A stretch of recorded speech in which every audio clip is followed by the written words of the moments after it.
Hello, my dear students. Hope all of you are doing good. Okay, so today we will continue the remaining part of your lesson, which is Doksuri learns about the Panchayat. The name of the lesson is Doksuri learns about the Panchayat. This is lesson number 4, class 8, Sunbeam English Reader. Okay, so আজি আমি Doksuri learns about the Panchayat বুলি যিটো পাঠ পঢ়ি আছিলোঁ তাৰে আধাখিনি আছিলে নহয়, বাকি সেইখিনি ডিছকাছ কৰিম। গতিকে আমি যিখিনি পঢ়িলোঁ তেতিয়ালৈকে এইটো জানিলোঁ যে ডক্সৰীয়ে দেউতাকৰ লগত চাইকেলেৰে কলৈ যায়, বিদ্যালয়লৈ যায়, আৰু বিদ্যালয়লৈ গৈ পেলাই চাইকেলেদি গৈ পেলাই তাই বহুত ভাল পায়। কিয় ভাল পায়? কাৰণ চাইকেলেদি গ'লে বিভিন্ন নতুন নতুন কথা শিকিব পাৰি, নতুন নতুন বস্তু দেখিব পাৰি। আৰু তাই কি কৰিছে, ডক্সৰী দেউতাকৰ লগত গৈ থাকোঁতে কি দেখা পাইছে, দেউতাকৰ পঞ্চায়ত অফিচটো দেখা পাইছে। আৰু তাৰপিছতে ডক্সৰীৰ মনত কৌতূহল হৈছে যে এই পঞ্চায়তনো কি। গতিকে ডক্সৰী দেউতাকক যি এনেকৈ প্ৰশ্ন সুধিছে পঞ্চায়তৰ বিষয়ে, তেনেকৈ দেউতাকে প্ৰশ্নৰ উত্তৰবোৰ দি আছে, হয়নে?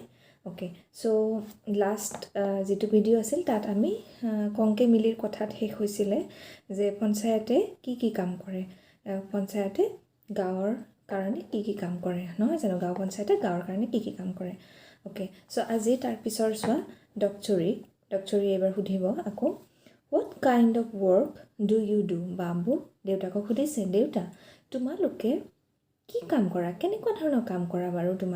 তোমালোকে যে ক'লা তোমালোকে কাম কৰা গাঁও পঞ্চায়তত, কেনেকুৱা ধৰণৰ কাম কৰা বাৰু? তেনেকৈ বুলি ডক্সৰীয়ে দেউতাকক সুধিছে। কংকে মিলি এবাৰ দেউতাকে কৈছে, we build and repair rural roads, bridges, houses for the poor and so' on. আমি কি কৰোঁ বুলি কৈছে, উই বিল্ড এণ্ড ৰিপেয়াৰ, আমি বনাওঁ আৰু মেৰামতি কৰোঁ। কিহৰ?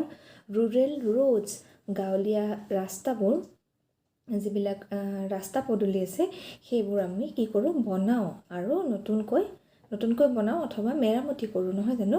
তাৰপিছত ব্ৰিজেছ, আৰু তাৰ লগতে আমি সাঁকো বা ব্ৰিজেছো বনাওঁ, আৰু হাউচেছ ফৰ দ্য পুৰ, আৰু দুখীয়া মানুহৰ কাৰণে আমি কি বনাওঁ, ঘৰ বনাই দিওঁ বা ঘৰৰ ঘৰ বনাবলৈ আৰ্থিক অনুদান আমি যোগান ধৰোঁ, আৰু এনেকুৱা ধৰণৰ বহুত কাম কৰোঁ। ছ' মানে আৰু তেনেকুৱা ধৰণৰ কামবোৰ আমি কৰোঁ। ডক্সৰী এবাৰ ডক্সৰীয়ে সুধিছে, where do you get all the money from? দেউতা তোমালোকে যে ইমানবোৰ কাম কৰা তাৰ কাৰণে পইচা ক'ৰ পৰা পোৱা? Where do you got all the money from? ক'ৰ পৰা পইচা পোৱা তোমালোকে? কংকে মিলিয়ে প্ৰশ্নৰ উত্তৰ দিছে, ডক্সৰী দেউতাকে উত্তৰ দিছে, আ গুড কুৱেশ্যন, এটা ভাল প্ৰশ্ন, তুমি এটা ভাল প্ৰশ্ন সুধিলা। The panchayat raises a little money from taxes on vehicles, river ghats, bazaars and bills etcetera. কি কৈছে যে এইটো এটা ভাল প্ৰশ্ন যে আমি যে এইবোৰ কাম কৰোঁ আমি পইচানো ক'ত পাওঁ? পঞ্চায়তে কি কৰে, raises taxes, little money from taxes on vehicles. এই যে আমি দেখোঁ কমাৰ্চিয়েল ভেহিকলছবিলাক চলে, কমাৰ্চিয়েল ভেহিকলছ মানে যোনবিলাক গাড়ী মটৰ চলাচল কৰে, নিজৰ গাড়ী নহয়, যিবিলাক আমি পাব্লিক ট্ৰান্সপৰ্ট ব্যৱহাৰ কৰোঁ, তাৰ পৰা কিছুমান টেক্স লোৱা হয় বা কৰ লোৱা হয়। সেই কৰ পঞ্চায়তে লয় অলপমান। ৰিভাৰ ঘাটছ, কিছুমান নৈৰ ঘাটবিলাকত যিবিলাক নাও বা তেনেকুৱাবোৰ চলাচল কৰে তাৰ পৰা পইচা লয়। বজাৰ সমিতি এখন থাকে, তাৰ পৰা অলপ পইচা পায়। বজাৰ কমিটি জানা নহয় তোমালোকে? গাঁৱত এখন সাপ্তাহিক বজাৰ থাকে আৰু এখন দৈনিক বজাৰ থাকে। দৈনিক বজাৰখন অলপমান কেনেকুৱা হয়, ঘৰ টাইপৰ জেগাত হয়, নহয় জানো? যেনেকৈ এটা পাৰ্টিকুলাৰ জেগা থাকে তাতেই হয় সেইখন বজাৰ, আৰু সাপ্তাহিক বজাৰবোৰ য'তে ত'তে হয়, যেনেকৈ ফুটপাথত হয়, এটা পাৰ্টিকুলাৰ জেগাৰ য'তে ত'তে বহি পেলাই সাপ্তাহিক বজাৰখন হয়। বাট যিখন দৈনিক বজাৰ সেইখন কি হয়, সদায়ৰ কাৰণে খোলা থাকে। তো তেনেকুৱা দৈনিক বজাৰৰ যিবিলাক চোৱা চিতা মেৰামতিৰ বাবে বা দৈনিক বজাৰখন চোৱা চিতা কৰিবলৈ তাতে যিখিনি বিক্ৰী কৰা বেপাৰীবোৰ বহে তেওঁলোকৰ পৰা অলপমান কিবা পইচা গাঁও পঞ্চায়তে লয়। তাৰ বাহিৰে বিলত কি কৰে বাৰু? বিলত মাছ মাৰে, নহয় জানো? তো মাছ মাৰে বিলত, তো সেই বিলৰ পৰাও কিছুমান টকা কোনে পায়? এই গাঁও পঞ্চায়তে সংগ্ৰহ কৰিবলৈ পায়। এবাৰ ডক্সৰীয়ে সুধিলে, is that money enough to do so' much work? তেতিয়া ডক্সৰীয়ে কৈছে, ইনাফ মানে কি? ইনাফ মানে হ'ল হৈ যায়নে, ইমানখিনিয়ে যথেষ্টনে, তেনেকৈ সুধিছে। কি সুধিছে? Is that money enough to do so' much work? ইমানবোৰ কাম কৰিবলৈ, যেনেকৈ তোমালোকে ক'লা যে তোমালোকে দুখীয়া নিচলা মানুহৰ কাৰণে ঘৰ বনোৱা, ৰাস্তা পদূলি বনোৱা, ব্ৰিজেছ বনোৱা, তেনেহ'লে ইমানবোৰ কাম কৰাৰ কাৰণে ইমান টকা বাৰু পোৱা জানো? বা যিখিনি টকা তোমালোকে পোৱা সেইখিনি টকা বাৰু ইনাফ হয় জানো, যথেষ্ট হয় জানো? তেতিয়া কংকে মিলিয়ে কৈছে, কংকে মিলি, we get an annual grant from the Panchayat and Rural Development Department of the government. কি কৈছে?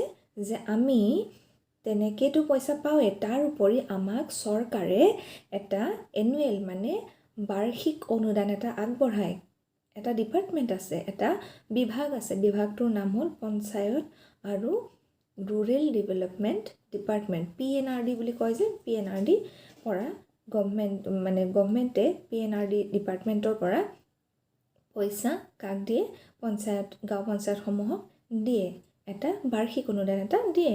The local MLA or ministers can also contribute substantially, আৰু ইয়াৰ লগতে লোকেল MLA মানে আমাৰ যিজন স্থানীয় বিধায়ক বা মিনিষ্টাৰ বা মন্ত্ৰীসকলেও কেতিয়াবা আমাক টকা দিব পাৰে, বা তেওঁলোকে বিচাৰিলে দিব পাৰে। ইফ দে উইচ, তেওঁলোকে যদি ইচ্ছা কৰে তেওঁলোকে আমাক কিছু টকা সাহাৰ্য দিব পাৰে। অ'কে, এইবাৰ ডক্টৰে সুধিছে, ডক্টৰে, why don't you build a house for poor Dhaniram বাবু? কৈছে, দেউতা তোমালোকে বাৰু এটা ঘৰ পোৰ ধনীৰাম, এই দুখীয়া ধনীৰাম যে, ধনীৰামৰ কাৰণে তোমালোকে এটা ঘৰ কিয় বনাই নিদিয়া বাৰু দেউতা? তেনেকৈ বুলি কোনে সুধিছে? ডক্টৰে দেউতাকক সুধিছে। কংকে মিলিয়ে এবাৰ ধনীৰামে কৈছে, কংকে মিলিয়ে কৈছে, ডক্টৰে দেউতাকে কৈছে, ধনীৰামৰ কথা কৈছা? That man with no legs? কৈছে, এই যে ল'ৰাজন যাৰ ভৰি নাই তেওঁৰ কথা কৈছা নেকি তুমি? We did build a house for him last year, but he left it after his mother died. কি কৈছে? যে আমি এটা ঘৰ তেওঁক বান্ধি দিছিলোঁ, কিন্তু সেই ঘৰটো তেওঁ এৰি দিলে। লেফ্ট মানে এৰি দিয়া, এৰি দিলে। After his mothers death, after his mother died, যেতিয়া তেওঁৰ মাক ঢুকালে তেতিয়া সেই আমি বনাই দিয়া ঘৰটো তেওঁ এৰি দিলে। Differently abled people like him need help with their daily course, কি কৈছে? যে ডিফাৰেণ্টলি এবল পিপল, বিশেষভাৱে সক্ষম লোকসকল, এতিয়া এই ধনীৰামৰ কথা কৈছে, ধনীৰামৰ কি নাই? এখন ভৰি নাই, হয়নে? The men with no legs, ধনীৰামৰ দুখন ভৰিয়ে নাই বা ভৰি নাই, হয়নে? তেনেকুৱা ধৰণৰ যিখিনি বিশেষভাৱে সক্ষম মানুহ আছে তেওঁলোকক ডেইলি নিড বা দৈনন্দিন কাম কাজৰ বাবে, দৈনন্দিন তেওঁলোকে যিখিনি কাম কৰিব লাগে তাৰ কাৰণে তেওঁলোকক মানুহৰ সহায় লাগে, নহয়নে? তেনেকৈ বুলি ডক্টৰীক কৈছে। এবাৰ ডক্টৰীয়ে কি কয় আহাচোন আমি জানো। ডক্টৰী, babu please do something for the poor men. দেউতাকক কৈছে, দেউতা প্লিজ অনুগ্ৰহ কৰি তেওঁৰ কাৰণে, সেই দুখীয়া ল'ৰাজনৰ কাৰণে কিবা এটা কৰিবানে?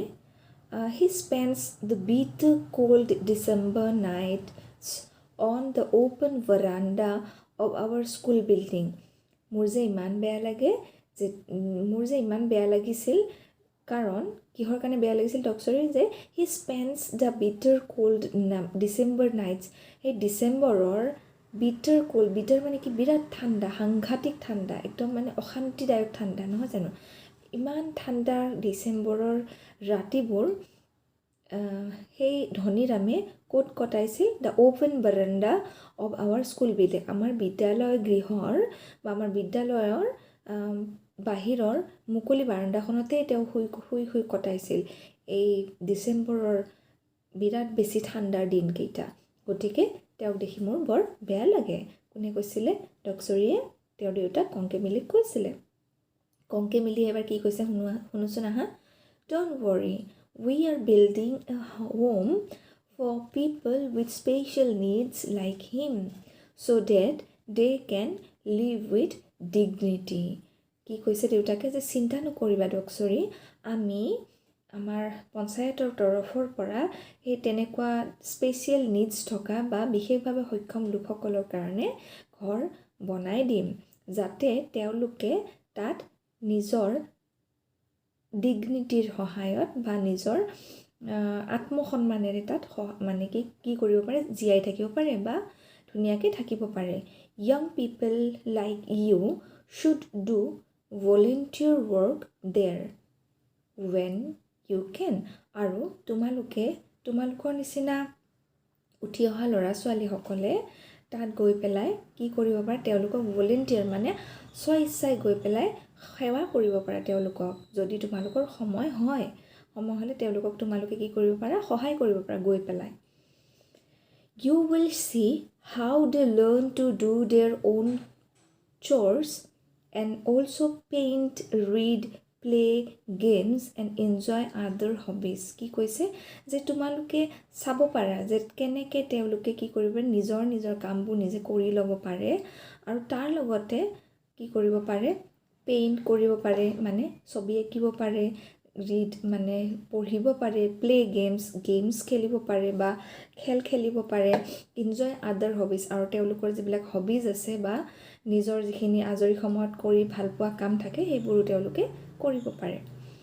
You will see how such people can lead a normal happy lives and learn to be independent।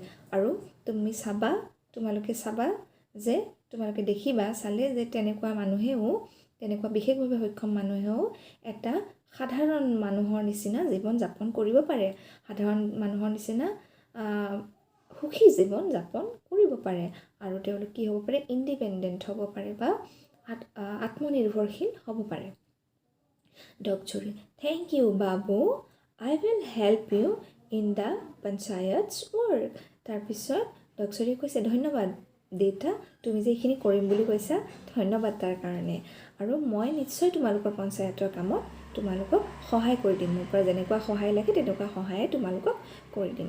তো এয়াই আছিলে এই পাঠটোৰ ৰিমেইনিং পাৰ্টছ। তাৰপিছত ইয়াত কিছুমান এক্টিভিটিছ দিয়া আছে, এক্টিভিটিছখিনি আমি কালি ডিছকাছ কৰিম। চ' আজিলৈ ইমানেই। এই পাঠটো তোমালোকে পঢ়িবা আৰু অসমীয়া ভাঙনিখিনি মই যিহেতু কৰিয়ে দিছোঁ, তোমালোকে বুজিবলৈ চেষ্টা কৰিবা। এবাৰ নহয়, দুবাৰ তিনিবাৰ ভিডিঅ'টো চালে নিশ্চয় তোমালোকে বুজি পাবা কথাখিনি, নহয় জানো? আৰু যিকেইটা ৱৰ্ডছ তোমালোকে নাজানা বা প্ৰনাউন্স কৰিবলৈ টান হয় তেনেকুৱাবোৰ ৰিপিটেডলি 3বাৰ 4বাৰকৈ প্ৰনাউন্স কৰিবা, নিজে তোমালোকৰ প্ৰনাউন্সিয়েশ্যন ঠিক হৈ যাব। ঠিক আছে? Okay, so' bye bye for today, have a great day.